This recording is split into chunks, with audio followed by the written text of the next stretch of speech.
Growing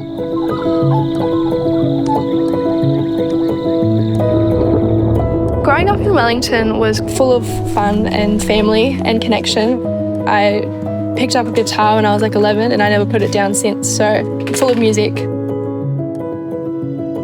When I step back into my nan's house, I'm reminded of how important family is. Being Aboriginal isn't your skin colour and isn't how you talk or how you act. Being Aboriginal is your connection to culture, and I always was connected to my family. I was always connected to my nan and my pop and my mum and my aunties and uncles and my community. I've always been Aboriginal and I'll always be Aboriginal.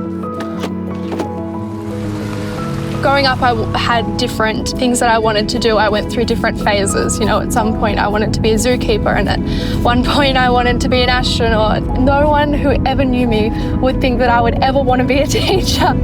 But, growing up in a rural community that's so affected by substance abuse and domestic violence, that was something that I wanted to change. These issues are a massive reason as to why I want to do education. I think education is a key to a lot, and I want to be able to help my community.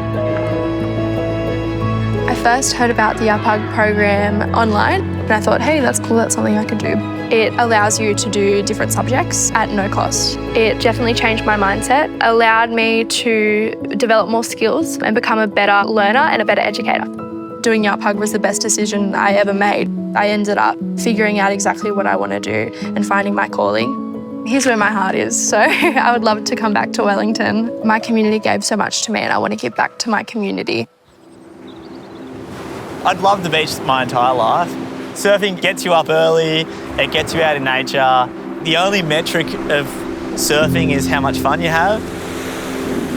I was always interested in travelling, but I really kind of caught the travel bug when I was about 17. The idea of just being able to go and see the world around us that was bigger than Newcastle, was really interesting for me.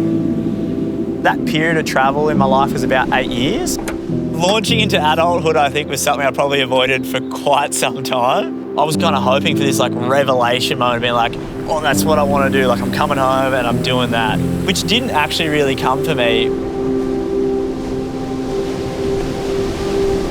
2021, I got a call from my brother, and my dad had had a super bad hang gliding accident. There was a lot of moments of not knowing whether Dad was going to kind of make it through the night.